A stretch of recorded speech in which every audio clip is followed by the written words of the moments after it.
'Cause I remember you saying that the Darkness was really almost like the last big album Yeah. of like the old school budgets. Yeah, I mean, it was the first one that had come along for a while at Rockfield of that kind of budget. I mean, they booked the whole place because Roy didn't want anyone else around. The Coach House studio was used as like pre-production rehearsals, and the Quadrangle was used as the main recording studio. And then some of the band were staying up in the Coach House, some were staying over in the Quadrangle. The whole place was booked.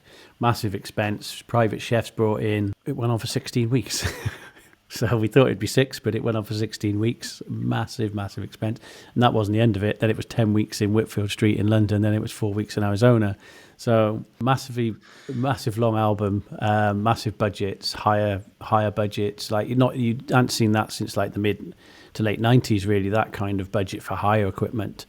Hiring in guitars, hiring in outboard, hiring in chefs, hiring cars. Why did you hire cars? Well, I didn't. Obviously, Roy did. A complete waste of money, complete waste of time. That money could have been much better spent, probably invested in some new bands and some new talent, developing how many bands not got to not make a record on Atlantic or got dropped because of one man's excess spending, pointless, needless spending on that album.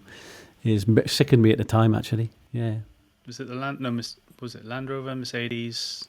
Big Mercedes. Big Mercedes. Oh yeah, it had to be left running because it had to be at optimum temperature at all times in case he needed to get in it and go and pick up his phone charger from a house that was about 30 yards away. So I'd offered to go pick up the charger. Why don't you just turn it off, save some fuel, do a bit for the environment and save some money. We could run up and get it for you. Yeah, very strange goings on. Very strange. But I mean, it was the start of a great relationship with them guys for me. It was a tough album to do, the tough second album where it was quite difficult to work with. Lots going on behind the scenes on that album. Lots of not great things, but ultimately an amazing band with amazing songs, amazing players, great people, making a great record. And for what I saw as really negative points with Roy, I did learn a lot off him. The best use of recording to tape I'd ever seen was with Roy. The stuff I learned how to record and the kind of levels he could slam to tape and all that technical side of it was just in awe of him watching it, his knowledge and his ability to do that.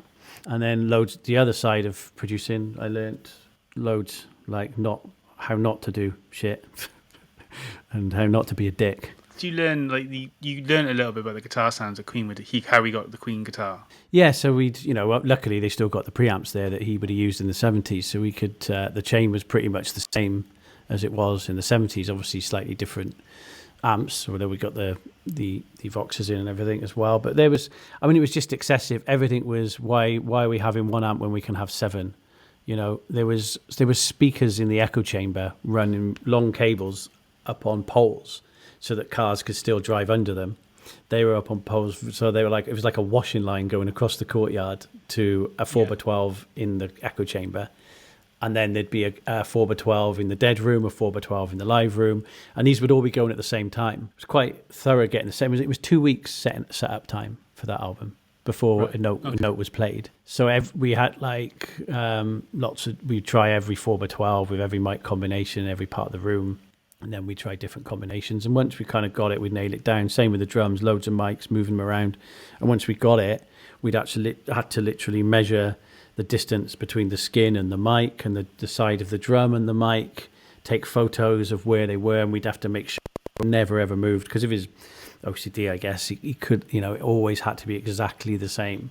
So you come from this approach of working with someone like Owen, where a mic's fallen over. It sounds great, just leave it. To has it fallen over? Has it been like that for the last 7 takes? It sounds great. To someone who would absolutely lose his mind and tear you a new arsehole if it had even moved half a centimetre.